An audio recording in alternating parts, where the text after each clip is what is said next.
వెలుగోడు మండలం వేల్పనూరు గ్రామంలో వెలిసింది అంకాలమ్మ తల్లి. పూర్వం ఈ గ్రామానికి శివనందుల కోటగా ప్రసిద్ధి. అంకాలమ్మ వెలిసిన ఈ గ్రామం ఎందరో రాజుల పరిపాలనకు గుర్తుగా నేటికి బురుజులు దర్శనమిస్తాయి. నాడు ఒక్క వెలుగు వెలిగిన ఈ శివనందుల కోట బుడ్డా వారి కుటుంబంతో తిరిగి అత్యంత ప్రాచుర్యంలోకి వచ్చింది. కీర్తిశేషులు బుడ్డా వెంగళరెడ్డి రాజకీయ రంగ ప్రవేశంగా ఎమ్మెల్యేగా, మంత్రిగా, ఆయన కుమారుడు బుడ్డా సీతారాం రెడ్డి, బుడ్డా రాజశేఖర్ రెడ్డిలు ఎమ్మెల్యేలుగా ఉంటూ వచ్చారు. చిన్న కుమారుడు బుడ్డా శేషారెడ్డి వైఎస్ఆర్సీపీకి నాయకులుగా కొనసాగుతున్నారు. తన తండ్రి ఆశయాలకు అనుగుణంగా బుడ్డా శేషారెడ్డి అంకాలమ్మ ఆలయ జీర్ణోద్ధరణకు పూనుకున్నారు. గ్రామస్తుల సహకారంతో ఆలయాన్ని పునర్నిర్మిస్తున్నారు. పూర్తి ఆగమ శాస్త్రానికి అనుగుణంగా రాతితో ఈ ఆలయాన్ని నిర్మిస్తున్నారు. తమిళనాడుకు చెందిన శిల్పులు రేయింబవళ్ళు శ్రమపడి నిర్మాణం చేస్తున్నారు. కోటప్పకొండ అటవీ ప్రాంతం నుండి తెచ్చిన రాతిని ఈ నిర్మాణానికి ఉపయోగిస్తున్నారు.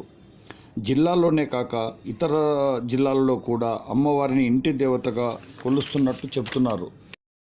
ఆలయం పూర్తిగా రాతి నిర్మాణమే.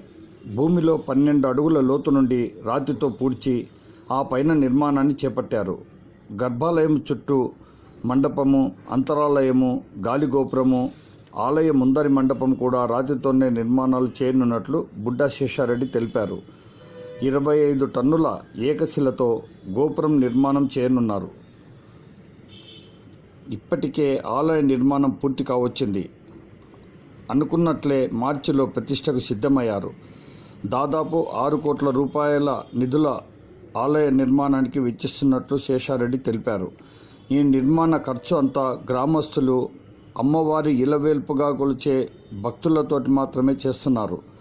ఆలయ జీర్ణోద్ధరణ ప్రారంభించడానికి ముందే బాలాలయాన్ని నిర్మించి అమ్మవారి పూజా కార్యక్రమాలు యథావిధిగా జరిగేలా ఏర్పాటు చేశారు. గర్భాలయ నిర్మాణం చుట్టూ మండపం పూర్తి కావడంతో ఈ నెల అంటే మార్చి 9వ తారీఖు నుండి 13వ తారీఖు వరకు అంకాలమ్మ విగ్రహ ప్రతిష్ఠ చేపట్టారు. శిల్పులు రేయింబవళ్ళు నిర్మాణ కార్యక్రమంలో నిమగ్నమయ్యారు. అత్యంత ప్రతిష్టాత్మకంగా నిర్మించిన అంకాలమ్మ గుడి నిర్మాణం అంతే వైభవంగా ప్రతిష్ఠ జరగనుంది. 13వ తేదీ అమ్మవారి ప్రతిష్ఠ జరగనుంది. హైదరాబాద్కు చెందిన మహాకాళి ఉపాసకులు, పంచశతాధిక ప్రతిష్టాపనాచార్య, జ్యోతిష్యాగమ వాస్తు పండితులు బ్రహ్మశ్రీ కొత్తపల్లి సురేష్ శర్మ దైవజ్ఞ గారి ఆధ్వర్యమున పంచాహ్నిక వ్రత దీక్షాక్రమమున అత్యంత వైభవంగా ప్రతిష్ఠ జరగనుంది. 13వ తేదీన అమ్మవారి ప్రతిష్ఠ జరగనుంది. బుడ్డా శేషారెడ్డి గ్రామ పెద్దలు, గ్రామస్తుల సహకారంతో ఈ కార్యక్రమాన్ని చేపట్టనున్నారు. ఈ మేరకు బుడ్డా శేషారెడ్డి వేల్పనూరు గ్రామం తరపున అందరినీ ఈ ప్రతిష్ఠా మహోత్సవానికి విచ్చేయాలని, కార్యక్రమమును తిలకించి తీర్థప్రసాదములు స్వీకరించి అమ్మవారి కృపకు పాత్రులు కాగలరని ఆహ్వానిస్తున్నారు.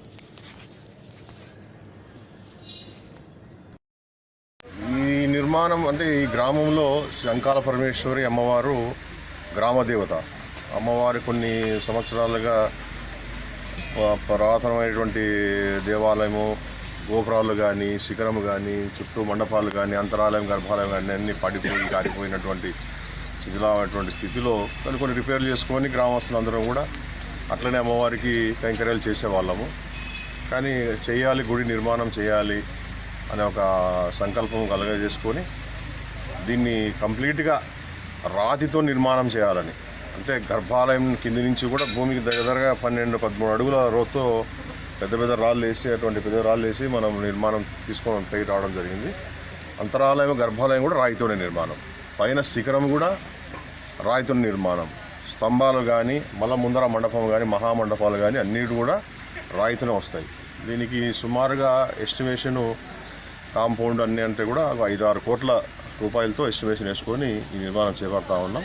గ్రామస్తులందరూ కూడా సహకారంతో, గ్రామస్తులందరూ కూడా పనిచేసే వాళ్ళ కానించి కూలీల నుంచి కూడా రైతు పక్కీ వరకు కూడా, రైతులైతే పొలానికి ఎకరాకి వేసుకొని, రైతు పొలం లేని వాళ్ళు రోజు కూలీల మాదిరిని తీసుకొని అందరూ సహకారంతో ఈ నిర్మాణం, ఎస్పెషల్లీ గ్రామస్తులమే. తర్వాత రెండో భాగము అమ్మవారికి చేసేటువంటి భక్తులు చాలామంది ఉన్నారు ఈ అమ్మవారి శ్రీ అంకాల పరమేశ్వరి అమ్మవారి. నెల్లూరు, కడప జిల్లా, అనంతపూర్ జిల్లా, కర్నూలు జిల్లా, ప్రకాశం జిల్లా ఈ ప్రాంతాల నుంచి కూడా అమ్మవారికి ఇంటి దేవతగా పూజించే వాళ్ళు వచ్చి చేస్తూ ఉంటారు. ఇక్కడ చాలామంది మాకు తెలియదు, ఈ గ్రామంలో వచ్చి చేసుకోవాలి, వస్తూ ఉంటారు, పోతూ ఉంటారు, కానీ వాళ్ళ చిరునామాలు మనకు అడ్రస్లు తెలియవు. అయితే ఈ నిర్మాణం చేపట్టినప్పటి నుంచి ఎవరు ఎక్కడి నుంచి వస్తున్నారు అనేది మనకు తెలుస్తూ ఉంది. మా ఇంటికి అమ్మవారు ఉన్నారు, మా ఇంటికి అమ్మవారు ఉన్నారు, మా ఇంటికి అమ్మవారు ఉన్నారు అని చెప్పేసి వాళ్ళు వచ్చి చేసిపోయి వాళ్ళకి వచ్చినటువంటి విధానంతో కూడా చేస్తూ ఉన్నారు. మేము ఎక్కడ కూడా వేరే వాళ్ళ దగ్గర ఎక్కడ కూడా ఫండ్స్ తీసుకోవడం లేదు. చాలామంది ఏదో అటు తిరుగుతూ ఉంటారు, కానీ మేమైతే మా గ్రామం తరఫున అండ్ బయట అమ్మవారికి ఉన్నటువంటి భక్తులైతేనే ఈ సహకారంతో ఈ నిర్మాణం సాగుతూ ఉంది. ఇప్పటికి రోజు కూడా కుంటుపడలేదు. ముందు ముందు కూడా ఆమె దయ వల్లనే జరుగుతుంది తప్ప మానమాత్రులుగా మనం అంటూ చేసేదంటూ ఏముండదు. అంతా నిర్ణయించాల్సింది అమ్మవారు. నా పేరు పెంజల్ ప్రసాదు. నేను తిరుపతి వాసులని. ఈ వేల్పునూరు గ్రామంలో శ్రీ అంకాళ పరమేశ్వరి అమ్మవారి రాతి కట్ట నిర్మాణం కొరకు నన్ను పిలిపించి ఇక్కడ పనిచేయటకు ఈ యొక్క గ్రామ పెద్దలు, కమిటీ మెంబర్స్ నాకు అవకాశం కల్పించినారు. ఈ యొక్క అమ్మవారి టెంపుల్ని నిర్విరామంగా 2 సంవత్సరములు కష్టపడితే కానీ ఈ మాసం 13వ తేదీ ప్రతిష్టకి అన్ని ఏర్పాట్లు పూర్తయి ఇవాళ శిఖరం లేరు పెడుతున్నాము. ఈ గుడి ఈ డిస్టిక్లో కన్నా మొదటి ప్రాధాన్యం సంతరించుకుంటుంది. అంత అద్భుతంగా తయారైంది ఈ యొక్క నిర్మాణము. ఎక్కడా లేని ఈ విజయనగర శైలి, పల్లవ శైలి 2 మిళితంతో ఈ యొక్క ఆలయం నిర్మింపబడినది. ఈ పిల్లర్స్ వచ్చి తోళ్ళ శైలు, ఆలయ నిర్మాణం వచ్చి విజయనగర శైలిలో 2ని మిళితం చేసి చాలా అద్భుతంగా చేయడానికి దీనికంటూ ప్రత్యేకంగా తమిళనాడు నుంచి శిల్పుల్ని పిలిపించి వాళ్ళ ద్వారా నిర్మాణం సాగించడం జరిగినది. ఈ యొక్క రాయిని మన గుంటూరు జిల్లా కోటప్పకొండను గ్రామం నుండి అనుకూలమైన రాయి ఇక్కడ చేర్చడం జరిగింది. తద్వారా పని చేయడానికి అన్ని ఏర్పాటు పూర్తయినాయి. ఓం శ్రీ మాత్రే నమః.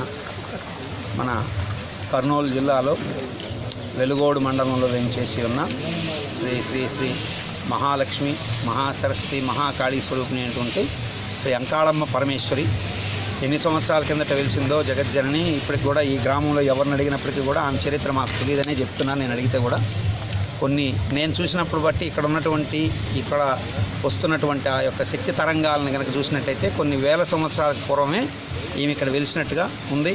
తర్వాత ఈ ఊర్లో కొంతమంది పెద్దల ద్వారా, రెడ్డి గారి ద్వారా నేను సుప్రభాతం రాయాలి అమ్మవారిది అనే సంకల్పంతో తీసుకున్నప్పుడు చరిత్ర కూడా తెలిసింది. కళ్యాణపురంలో ఎడుతున్నటువంటి రాజు వచ్చి ఇక్కడ వేరే దగ్గర ఉన్నప్పుడు ఆయన తన చెల్లెలకి తమ్ముడు బిడ్డకి మేనరికాలు చేయడానికి ఇష్టపడకుండా ఆయన ఇక్కడికి రావడం, ఆ తర్వాత అమ్మవారే ఆ బాధ్యత తీసుకొని వాళ్ళకి వివాహం చేయటువంటి కథ చక్కగా మంచి ఆసక్తికరమైన కథ ఉంది. అమ్మవారు ఆనాటి నుంచి వచ్చి ఇక్కడ వేల్పునూరులో, వేల్పు అంటే కోరికలు తీర్చే, అత్యద్భుతమైనటువంటి విషయం ఏంటంటే శివుడు 12 జ్యోతిర్లింగము మరియు అమ్మవారు అష్టాదశ శక్తిపీఠం 2 కూడుకున్న క్షేత్రాలు ఈ విశ్వం అంతా కూడా 2 ఉన్నాయి. ఒకటి కాశీలోని అన్నపూర్ణ విశాలాక్షి సమేత శ్రీ కాశీ విశ్వేశ్వర స్వామివారు, అట్లాగే శ్రీశైలంలో మల్లికార్జున సమేత భ్రమరాంబికా సమేత మల్లికార్జున స్వామివారు మాత్రమే.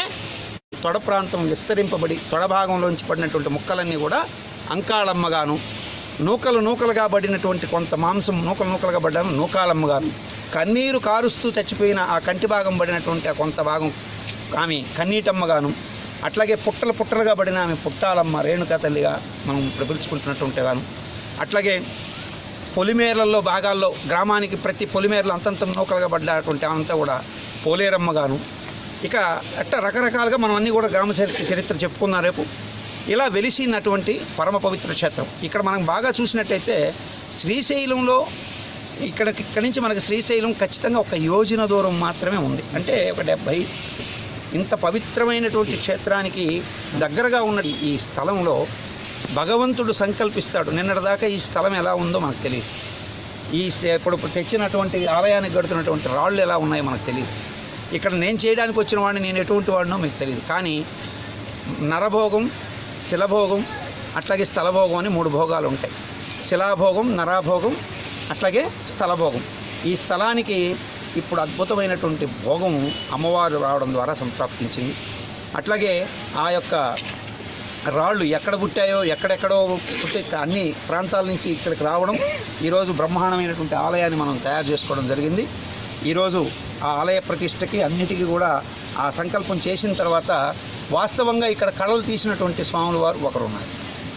మరి అమ్మవారు ఏ రోజు ఆమెకి ఎట్లా ప్రాప్తమో ఆమె అట్లా తీసుకొని వస్తుంది. ఆ సంకల్ప బలంతోనే నన్ను ఇక్కడికి లాక్కొచ్చిందని నేను అనుకుంటున్నా. నేను అమ్మవారి ప్రతిష్ఠ చేయడాన్ని మీ అందరి సాక్షిగా చెప్తున్నా, ఒక అదృష్టంగా భావిస్తున్నా. ఎందుకంటే అంత ఈజీగా ఎవరు కూడా మంచి పవర్ఫుల్ క్షేత్రాలకు దగ్గరికి రాలేరు. వాళ్ళల్లో ఏమాత్రం కల్మషం ఉన్నా అమ్మవారు దూరంగానే పెడుతుంది. మరి నేను కల్మషం ఉన్నవాడినో లేనివాడినో అమ్మవారు నిర్ణయించిందని నేను అనుకుంటున్నాను. మీరందరూ కూడా సుఖంగా ఉండాలని ఒక మహోత్తరమైనటువంటి ఆశయంతో నా దగ్గరికి రెడ్డి గారు వచ్చి ఈ ప్రతిష్ఠ చేసిన తర్వాత అమ్మవారు ఇక్కడ వెలిసిన తర్వాత ఇది మహాక్షేత్రం అయ్యేటట్టుగా వారు కోరారు. ఆ క్షేత్రం దగ్గర నుంచి ప్రతిష్ఠ ఈ మండలాంత పర్యంతం, ఆ తర్వాత తిరిగి మళ్ళీ సంవత్సర వార్షికోత్సవం వచ్చేటప్పటికే ఇక్కడ ఎన్ని అద్భుతాలు జరుగుతాయో మీ కళ్ళతో మీరే చూస్తారు. అమ్మవారి ప్రతిష్ఠ చేసే అదృష్టాన్ని నాకు ఇచ్చింది.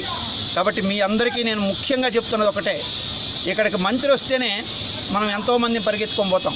ఒక ముఖ్యమంత్రి వస్తే మన సమస్యలు ఎత్తుకొని అర్జీలకు పరిగిస్తాం. సాక్షాత్తు ఇటువంటి వాళ్ళందరికీ కూడా సాక్షాత్ జగన్మాత ఆమె ప్రతిష్ఠ జరుగుతున్నప్పుడు ఎటువంటి భేషజాలు లేకుండా, ఎటువంటి అభ్యంతరాలు లేకుండా, అంటూ శౌచం తగిలిన వాళ్ళు తప్ప, అంటే ఇంట్లో ఎవరైనా అంటు జరిగి ఉంటే వాళ్ళు, అట్లాగే శౌచం తగిలిన వాళ్ళు తప్ప చక్కని అందరూ కూడా ఈ ప్రతిష్టలో పాలు పంచుకోండి. దానివల్ల మీకు కలిగే శుభాలు మీకే తెలుస్తుంది. తప్పకుండా ఇది మహాక్షేత్రం అవడం సత్యం. ఆ లక్షణాలు ఈ క్షేత్రానికి ఉన్నాయి. ఇది వేల్పనూరు, కోరికలు తీర్చే ఊరు అని పేరు. ఎక్కడెక్కడ వాళ్ళంతా వచ్చి ఇక్కడ కోరికలకి మీ ఊరికి రావాల్సిందే. ఇది జరగాల్సిన సత్యం. సర్వే జనా సుఖినో.